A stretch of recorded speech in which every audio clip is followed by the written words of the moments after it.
اللہ تعالیٰ فرماتے ہیں، کہتے ہیں کہ جب میرے پاس میرا کوئی گنہگار بندہ آتا ہے گناہ کرنے کے بعد اور آ کے مجھ سے توبہ کرتا ہے، اس گناہ کے لیے مجھ سے معافی مانگتا ہے، یہ جانتے ہوئے کہ اس کا رب سب سے غفور الرحیم ہے، سب سے زیادہ رحیم ہے، سب سے زیادہ رحم کرنے والا ہے، معاف کرنے والا ہے، تو میں اس کو معاف کر دیتا ہوں، اور میرا بندہ پھر وہی گناہ کرتا ہے، اسی گناہ کے اندر مبتلا ہو جاتا ہے، اور پھر میرے پاس آتا ہے اور مجھ سے معافی مانگتا ہے، مجھ سے توبہ کرتا ہے کہ اللہ میاں مجھ سے پھر غلطی ہوگی، مجھے نہیں سمجھ آئی، میں غلطی کر بیٹھا، لیکن مجھ سے معافی مانگ لیتا ہے نا، تو میں اس کو معاف کر دیتا ہوں۔ پھر میرا وہی بندہ دوبارہ گناہ کے اندر مبتلا ہو جاتا ہے، وہی گناہ کرتا ہے اور میرے پاس آتا ہے، کہتا ہے اللہ میاں میں پھر اس دفعہ وہی غلطی کر بیٹھا، پھر میں معافی مانگتا ہوں، اللہ تعالیٰ مجھے ہمت دے اتنی کہ میں یہ دوبارہ گناہ نہ کروں۔ تو اللہ تعالیٰ فرشتوں کو کہتے ہیں کہ دیکھ رہے ہو میرا یہ بندہ، اس کو پتہ ہے کہ یہ گنہگار ہے، اس کو پتہ ہے کہ اس نے گناہ کیے ہیں، لیکن پتہ ہی میرے پاس آ کے توبہ کیوں کر رہا ہے؟ کیونکہ اس کو پتہ ہے کہ اس کا رب بہت معاف کرنے والا ہے، اس کو اس بات پر یقین ہے، اس لیے بار بار گناہ کر کے بار بار میرے پاس آتا ہے، مجھ سے معافی مانگتا ہے، کیونکہ اس کو پتہ ہے کہ میرا رب مجھے معاف کرنے والا ہے،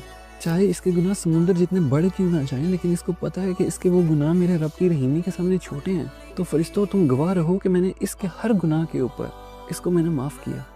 اللہ تعالیٰ کی ذات کو یہ پسند ہے کہ اس کا بندہ اس سے آ کے توبہ کرے،